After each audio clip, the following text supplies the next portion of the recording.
to the Coast to Coast podcast brought to you by The Lines and Play Picks, coming to you from Oakland, California. Josh Lander, as always, joined by my counterpart on the East Coast, Nate Weitzer. Another great article up on playpicks.com from Nate for you guys today. We're going to get into this huge slate for February the 12th, Nate. First, just want to remind everybody, if you do still need a DraftKings or FanDuel account, head over to dkpicks.com or fdpicks.com. You can go ahead and check out all the available options in your area. And for today, we're going to jump right into it. Nate, let's get into those lines. Yeah, huge slate tonight. We'll get right into it. +4, the Wolves are with Karl Anthony Towns back at Charlotte. The Knicks -3 at Wizards. The Spurs are +2 at the Hawks. Pelicans +3 at Mavericks. Clippers -7 at Bulls. Pistons +8 at the Celtics. Thunder +12 at Nuggets. Bucks +3 at the Red Hot Jazz. Grizzlies +7 at the Lakers. Cavaliers +3 at Blazers. And finally, the Magic are +8.5 at the moment at the Kings. That's one line I was looking at as it opened. It is starting to rise. Another thing that's rising is that Knicks line that opened close to even. That's something we also are eyeing for value. And the Spurs Hawks under is dropping fast as well. So that is something we were going to talk about today. And Josh, what do you like at this moment? Yeah, I do. You know, that Kings Magic line always jumps out at me. I think we're both just pounding the Magic right now and picking on them as most teams in the NBA are. They had a stellar effort last night, only losing by 5 to the Warriors, you know, in Golden State. But, you know, they're in the midst of a pretty brutal West Coast road trip, right? They've already lost to Portland and Golden State. Now they've got sacked tonight in Phoenix after that. And, you know, last night, no Fournier, no Gordon, no Michael Carter-Williams, no Cole Anthony. We'll see if anybody returns for them tonight, but they are still 0 against winning teams this year, 0-8 against the Western Conference. They are 1-8 against the spread overall. You know, roughly 100 points, 102 points or so per game in their last 7. I just don't know how they're going to hang with a Kings team that, you know, is going to continue to put up those offensive numbers. And, you know, at the end of the day, too, the Kings in their last 10 or 11 games are in the top 10 in defensive rating, which is all you need when you have an offense that's continuing to put up, you know, 115 to 120 a game. At home, they're really good. We know that. They cover the spread against everybody better than anybody in the league right now still. So, you know, I think I'm still feeling comfortable with that -8.5 after the Magic coming off another back-to-back brutal game last night. Yeah, the Kings are very hot, as you mentioned. They won 7 of their last 9. Looked like they were going to upset the Sixers last time out before they collapsed a bit in the fourth quarter. They are darlings against the spread when they're underdogs. I'm less confident taking them to cover big spreads as favorites, so I will be kind of looking to tease this down or pair it with some results. De'Aaron Fox for 8+ assists in a win at FanDuel. You can get him +172 in that player performance double, or you can get him to score 25+ points at +130.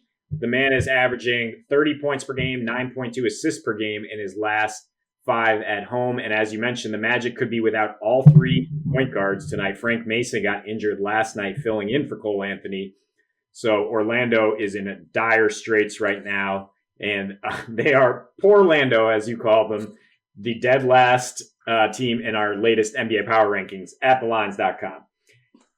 Moving on to a game that I think should have some great offense. Dallas and New Orleans both are top 5 in offensive rating over their last 5 games. The Mavericks are 29th in defensive rating during that span and fastest in pace. And a key stat I like when looking at the over, they're both top 8 in opponents' percentage of points off free throws. So just to slow that down for a minute, they give up the most points from their opponents when they're at the free throw line while the clock is stopped, and guys in the NBA rarely miss free throws in empty gyms, which is what we're seeing this year, which is why more games are going over.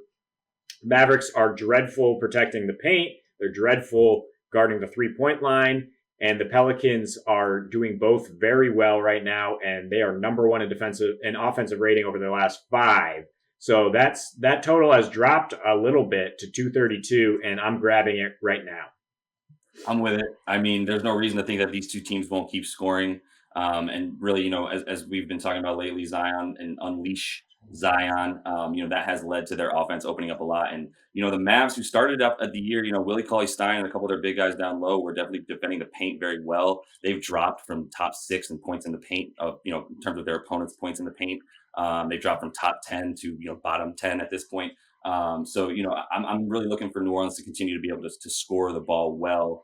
In a game that, like I said, Dallas has been and you said as well, Dallas has just been putrid on defense recently. So we'll see as far as if they're able to make any stops. A team that has no trouble making stops, Nate, my New York Knickerbockers. We know what Tibbs does. He sells out. This team is a Tibbs team. And they're taking on Washington in a moment where, we continue to see Russ play, get his stats, play Russ ball. But I'm not sure what he's going to be able to do against a team that defends the paint, as well as the Knicks do. They're top 10 in rebounding percentages. They're top 5 in terms of allowing second chance points. I think that leads me to believe they're going to be able to slow down the pace and control it. Washington's going to continue to pull at a ridiculous pace. They score 126 points per game at home this year.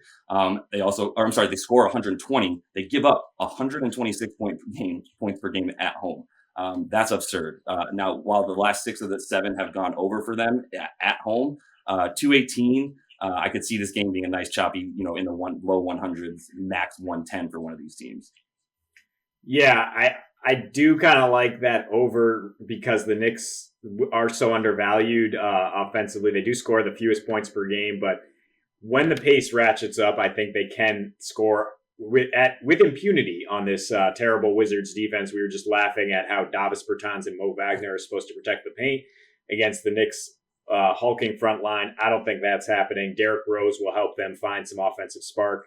They just have so much depth. They can really come at you in waves. And I love them to cover first and foremost. Yeah, and I did want to throw out, I do have a nice prop there where Julius Randle, if he gets 10 plus boards and they win, you get plus 170 on your money. There's really not much of a spread there. And as we mentioned, the rebounding disparity between the Wizards and Knicks is notable. So I like those props there.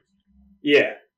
Looking at the Mavericks and their trend to go over recently, I think that's why the Hawks opened with way too high of a total, 228, because they've gone over in 3 of their last 4, 2 of those games against the Mavericks. Otherwise, the Hawks have been money on the under.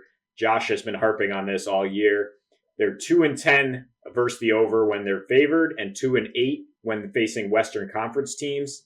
And the Spurs have gone under in 4 straight. They are number 29 in offensive rating in that span and 3rd in defensive rating.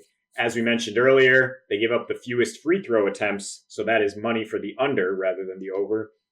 And, this is just not an overwhelming offensive team by any means. They're not really top 10 in anything except limiting turnovers, which in turn limits fast break, which in turn slows down the pace.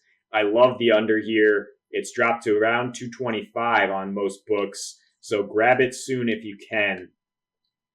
Yeah, I'm with it. I think, something that's misleading about the Spurs is their offensive rating is good. They're an efficient offense, as Greg Popovich's teams usually are. But that doesn't mean that they're an explosive offense that puts up a ton of points.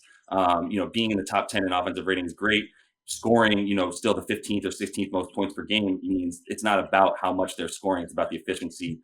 So I do like the fact that, Hawks under, I'm here for it all day this year. One quick hit I did want to give you about an OVA, Nate, is that Bucks game with the Jazz.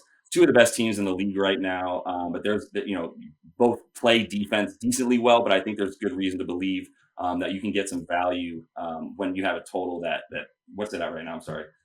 Just want to make sure I give the correct odds here for the over on 233, I believe. 230, yeah, I was going to say, as long as it's under 235 still, I feel good about both these teams scoring close to 120 points each, and it being an awesome game that I know we're both going to be watching. So any DFS with that in mind, Nate?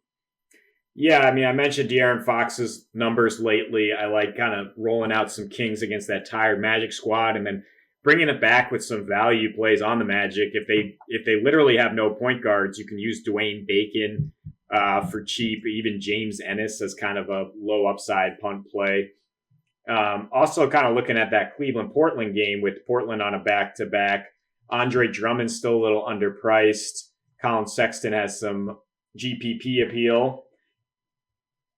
And yeah, the Celtics, Daniel Tice, I don't understand how my guy Tice is still just locked at 4.9K on FanDuel. He plays all the time. He's erasing shots, and the Pistons are a soft opponent.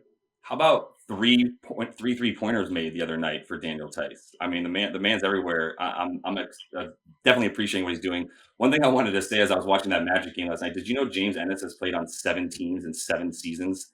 That's incredible. But good DFS play tonight. With that in mind, y'all, we appreciate you guys liking, subscribing. Hopefully, we're continuing to bring you those bets and having some fun with you guys in the comments. We'll be back on Monday and watching all those games with you guys tonight. Have a great weekend and happy betting.